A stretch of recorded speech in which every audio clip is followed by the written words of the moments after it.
जैसा कि जो अब आपका कक्षा 12वीं इतिहास विषय का जो आपका अर्धवार्षिक पेपर होने वाला है, जैसा कि आपको पता होगा कि 23 तारीख को जो पेपर है वह सभी सरकारी स्कूल के हाथ लग जाते हैं। तो इसी बात को ध्यान में रखते हुए जो हमारे गवर्नमेंट टीचर थे उन्होंने मुझे पेपर दिया, तो मैंने डायरेक्टली पेपर बताना सही नहीं समझा, उसका पीडीएफ फॉर्मेट तैयार कर लिया है। तो उस पीडीएफ फॉर्मेट के माध्यम से मैं आपको जो कक्षा 12वीं जो इतिहास विषय का जो आपका पेपर होने वाला है वह आपको बताने वाला हूँ। यदि आप इस पेपर को लगा लेते तो मैं इस बात की गारंटी लेता हूँ कि 70 या 75 अंक का पेपर आता है, 60+ अंक आने से कोई नहीं रोक सकता। पूरे अंक की गारंटी मैं इस बात की नहीं ले रहा हूँ, क्योंकि एक आध अंक, एक आध क्वेश्चन बाहर होता है तो वो आप समझ सकते हैं। पर यहाँ पे जो पेपर के जो क्वेश्चन है यहाँ पर आप देख सकते हैं, निर्देश बखूबी यहाँ पे दर्शाए गए हैं। ठीक थोड़ा नीचे स्क्रॉल करके आता हूँ तो यहाँ पे पहला क्वेश्चन देख सकते हैं जो पेपर का है। यहाँ पे पहला क्वेश्चन है, मौर्य साम्राज्य का संस्थापक कौन था। तो यहाँ पर चारों ऑप्शन देख सकते हैं, तो चारों ऑप्शन में जो इसका सही आंसर होने वाला है वो चंद्रगुप्त मौर्य होने वाला है। तो पीडीएफ फॉर्मेट का जो तैयार करा था मैंने, उसके संग उसके आंसर भी यहाँ पे नोट कर लिए थे कंप्यूटर की मदद से। तो यहाँ पर पहले का आंसर हो जाएगा चंद्रगुप्त मौर्य। अब ठीक यहाँ पे ये दूसरा क्वेश्चन है, महात्मा बुद्ध ने अपना प्रथम उद्देश्य किस स्थान पर दिया था। तो सारनाथ, बोधगया, राजगृह, कौशाम्बी। तो यहाँ पर इसका जो आंसर होने वाला है वो सारनाथ अपना होने वाला है। ठीक आगे चलते हैं, तो आगे चल के यहाँ पे एक और क्वेश्चन आपको देखने को मिलने वाला है। क्या है, भारत में मुगल साम्राज्य की स्थापना कब हुई थी। तो 1526 में, 1527 में, 1528 में, 1529 में। तो इसका जो आंसर होने वाला है 1526 में।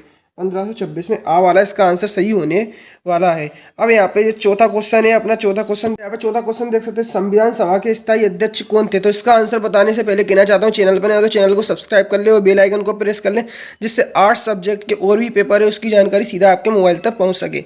तो इसका जो आंसर होने वाला है मैं आपको बता दूँ, क्या, डॉक्टर राजेंद्र प्रसाद। डॉक्टर राजेंद्र प्रसाद इसका होने वाला है, दा वाला। ठीक, यहाँ पे अगला प्रश्न है, आप देख सकते हैं यहाँ पे, सबसे प्राचीन अभिलेख किस शासक के प्राप्त हुए थे। तो बिंबिसार, अजातशत्रु, अशोक या कनिष्क। तो इसका जो आंसर होने वाला है वह अशोक हो जाएगा, सा वाला अशोक।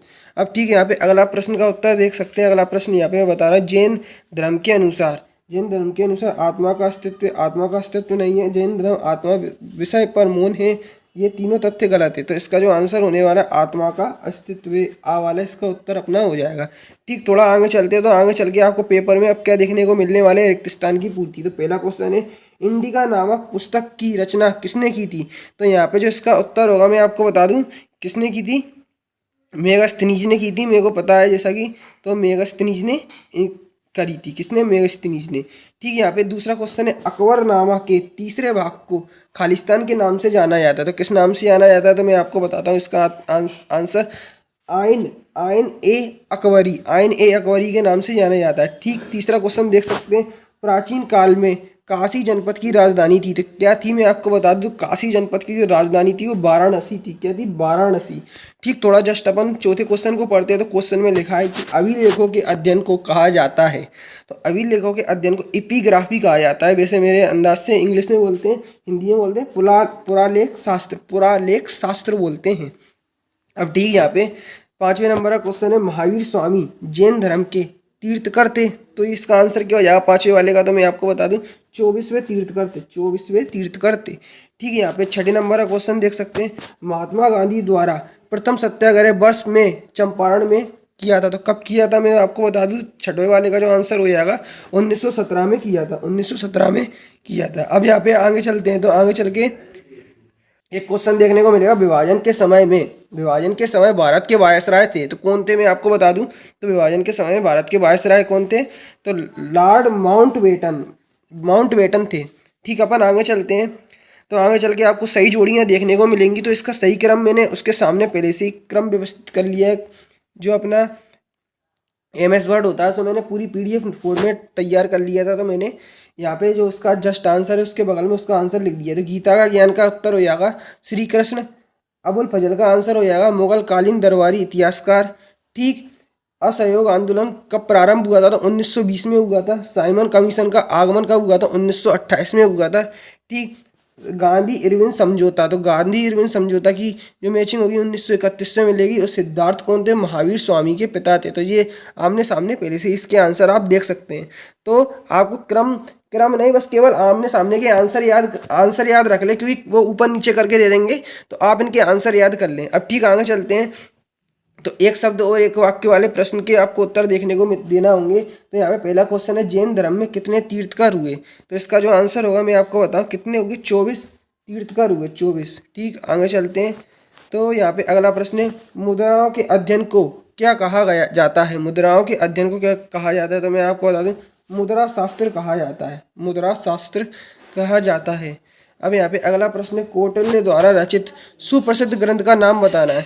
तो कौटिल्य द्वारा प्रसिद्ध सुप्रसिद्ध ग्रंथ का नाम क्या होगा? अर्थशास्त्र अपना हो जाएगा, अर्थशास्त्र अपना हो जाएगा। ठीक, आगे चलते हैं। सिख धर्म के प्रवर्तक कौन थे? तो सिख धर्म के प्रवर्तक कौन थे मैं आपको बता दूं, तो गुरु नानक थे। कौन थे? गुरु नानक थे। ठीक, आगे चलते हैं। तो आगे चल के एक और क्वेश्चन मैं आपको बताता हूँ, कबीर के गुरु कौन थे? तो कबीरदास जी के जो गुरु थे वो कौन थे? संत संत रामानंद थे, संत रामानंद थे।